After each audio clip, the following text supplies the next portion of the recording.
টানা বৃষ্টির ধকল কাটিয়ে ওঠার আগেই রাজধানীতে আবারও বৃষ্টির আভাস দিয়েছে আবহাওয়া অফিস। আজ বুধবার সকাল থেকেই আকাশ কিছুটা মেঘলা ছিল, আর দুপুর গড়াতেই ঢাকার বেশিরভাগ এলাকা কালো মেঘে ঢেকে যায়।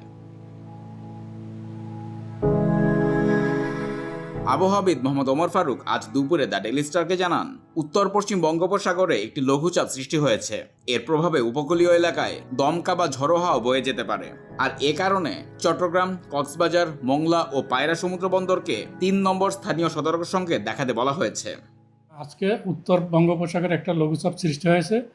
এর প্রভাবে দমকা বা ঝড়ো হাওয়া বয়ে যেতে পারে। ফলে আমরা যে 4টা সমুদ্র বন্দর আছে, এই সমুদ্র বন্দরসমূহকে 3 নম্বর স্থানীয় সতর্কতা সংকেত দেখিয়ে যেতে বলেছি।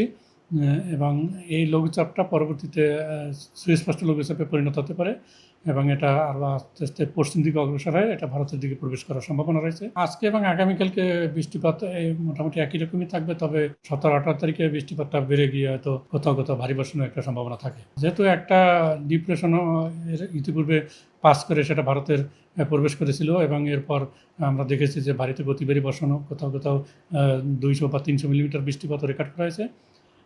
এরপরে যখনই একটা সমুদ্র লঘুচাপ তৈরি হয় তখন কিন্তু প্রথম দিকে বৃষ্টিপাত কমে যায়। আপনারা সেরকমই একটা কন্ডিশন এখন দেখতে পাচ্ছেন।